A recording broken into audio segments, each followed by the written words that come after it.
Hey guys, happy Wednesday. So Wednesday, we're gonna have a double strength, but it's gonna be superset. And so we wanna get 2 movements accomplished inside of the same interval. And those 2 movements would be bench press and bent over row.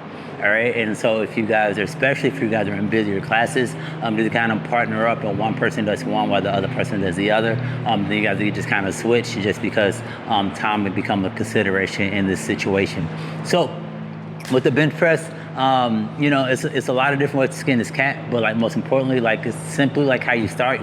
You want to maintain position throughout the movement, all right? And so I think about pulling my shoulders into the bench, keeping my arms straight. That'll activate my lats, right? And then I want to arch up through the chest. I want to engage the glutes and the hamstrings because that is part of the bench press. Even though it's more of an upper body movement, you still want to have some assist from your lower legs and in the context of structure. And then, so just want to kind of lock it in and kind of get rocking after, right? So what happens here is that we lay down, get here, shoulders come into the bench, chest kind of comes up, booty kind of get tight, drop down, drop up, right? Once that happens, and I get done with my set number, I'll take a different barbell, same barbell, something like that, and just go to this bent over row. If we want to go elbows back, drawing the barbell close to our waistline with our chest facing the ground. And we want to avoid a weight where this happens. Right? We want to be able to keep the back flat, control it back till it touches the belly, and then control it down. And whatever weight, this is that's the weight that we choose. All right? So now, once we get done with those 2 movements, we'll go to this workout. Workout gets kind of crazy, very, very press dominant. In a sense, you guys have push-ups, you guys have handstand push-ups, you guys have bar dips as well. All right? And then keeping with that, you guys have to run after each one of those. The run will be your rest, all right? So let's direct the camera over here so we can kind of do everything in one space. So the push-ups, arms start extending this plank, and then chest hits the ground, arms go straight. And the chest hits the ground, the arm goes straight. Every rep, every time, all right?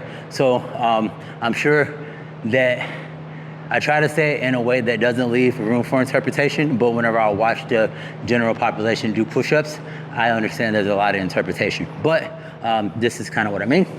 Thanks. Straight arms, straight arms. If you guys want to go from a modified position, that's completely great. Straight arms, straight arms. So that'll be your push-up. 1 or 2 ways you guys to do that.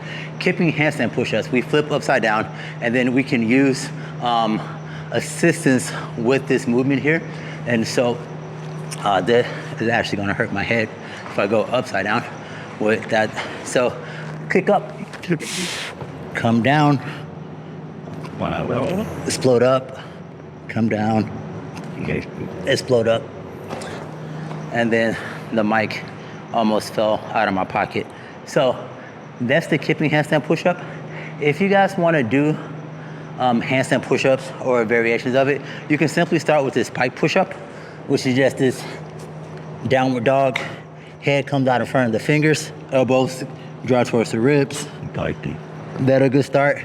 You guys can step up on a box or a bench. That'll be a great start. That'll be a great advancement until you guys do that until you're upside down. All right, so that's it. And then when we do dips, we want to use a bar. And so with this Matador, it's a much more stable platform than the rings. All right, so if you do the rings, just understand that you will use more muscle, and especially more of the smaller muscles that we don't get a chance to isolate. And so over time, it will become much more difficult, all right? And so with the straight bar, I like to get these set up really high because I like to do dips with straight legs. And I just kind of think heels back, it'll allow me personally to just kind of get out of alignment. And I just want to avoid that myself and like kind of how I tend to do dips.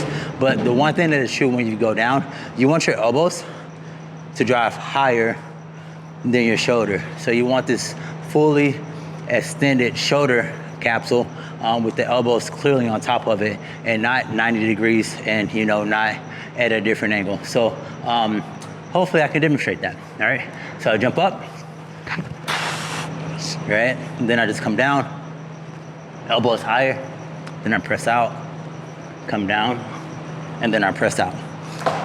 And so those are that situation. Grab a band, kind of help you assist. If they're just not available to you, you can stay there. If that's not available to you, you can just grab one of these scenarios here, and then you can just, and then in the same format, right? So you just want to go down until the elbows get in on top of the shoulder and then press out of it. And then if you guys want to make that a little bit more difficult, you can kind of grab something to elevate the feet. So then that way we get a little bit more range of motion. So kind of cut the body weight off, get a little bit more range, and then press out of that. So there's a lot of different ways to do the dip. Just try to avoid kipping for today. And then after you guys finish all those pressing movements, you're gonna run, and you're gonna do that in the ref scheme 21, 15, and 9. Guys, this is Wednesday. Have fun, happy hump day.